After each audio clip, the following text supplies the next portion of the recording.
আপনার সৃষ্টিকর্তাকে যদি কখনো সেজদা নিবেদন করে থাকেন, আপনি যদি কখনো আল্লাহর শানে সেজদা দিয়ে তার পবিত্রতা জ্ঞাপন করেন, পুরো অস্তিত্বকে যদি আপনি বিলীন করে দিয়ে থাকেন, আপনার এই জীবনে সবচেয়ে সুখে কাটা মুহূর্তগুলোর মধ্যে একটি অনুভব করবেন সেই পবিত্র সিজদাকে। ফার্সি ভাষায় একজন কবি বলেছেন, সালেহাতু সাঙ্গে বুদিদিল খারাস আজমুদে এক জামানা খাকে বাস। বহুকাল তো আপনি পাথর হয়েছিলেন, মনে যা চেয়েছে তা করে বহুকাল বেরিয়েছেন,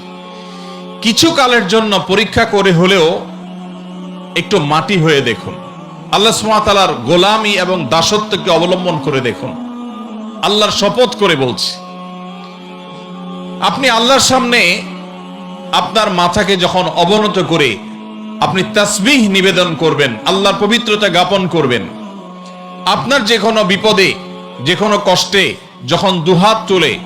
চোখের পানি ছেড়ে দিয়ে আল্লাহর কাছে আপনার মনের কথাগুলো তুলে ধরবেন, আপনি হালকা অনুভব করবেন। কোনো মানুষের কাছে যদি আপনি যে নিজের চাওয়ার কথা বলেন, কোনো মানুষের কাছে যদি আপনি কোনো কিছু বলেন, হাত পাতেন,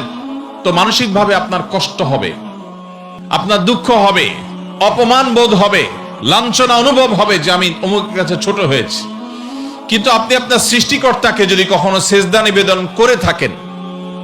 আপনি যদি কখনো আল্লাহর শানে সেজদা দিয়ে তার পবিত্রতা জ্ঞাপন করেন, পুরো অস্তিত্বকে যদি আপনি বিলীন করে দিয়ে থাকেন, আপনার এই জীবনে সবচেয়ে সুখে কাটা মুহূর্তগুলোর মধ্যে একটি অনুভব করবেন সেই পবিত্র সিজদাকে। ভাইরা আমার, এখানে অলৌকিক, অদৃশ্য এবং অবর্ণনীয় এক সুখ আল্লাহ সুবহানাহু ওয়া তাআলা রেখেছেন শুধু আল্লাহর গোলামি এবং দাসত্বের মধ্যে, যেটা মানুষ খেয়াল খুশি মতো চলে তার জীবনে কখনো অর্জন করতে পারে না।